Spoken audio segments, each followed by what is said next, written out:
अखंड पिंडाची सादर विजेंद्र भाग्याचे शानदार प्रस्तुति किया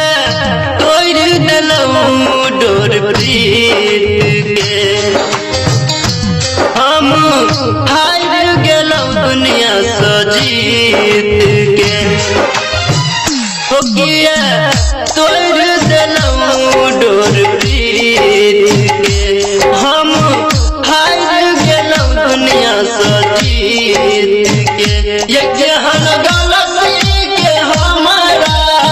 सजा दे दिया ये हम गलती के हमारा सजा दे दिया कहीं गए जाना भुला दे दिया जान कहीं गए जाना भुला दे दिया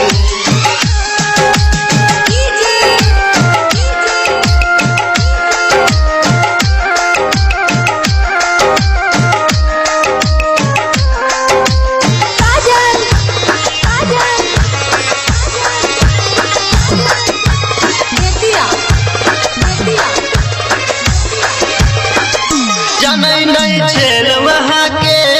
करब हमरा सदगाई न बुझ पेल वहाँ के बनब अहाँ बेवफाई जनै नहीं छेल वहाँ के करब हमरा सदगाई बुझ नहीं पेल वहाँ के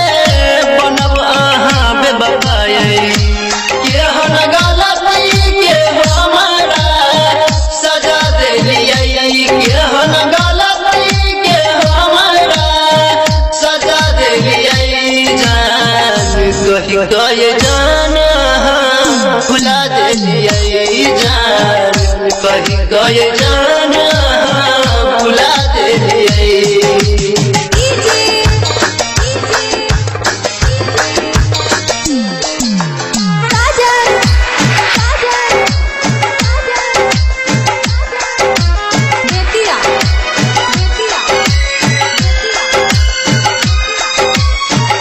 जखन सो गेल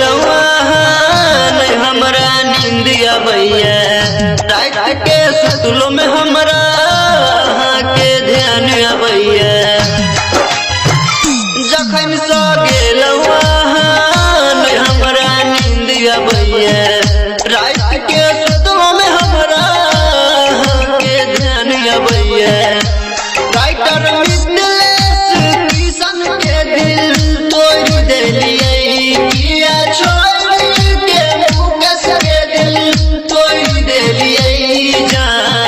कहीं गए जाना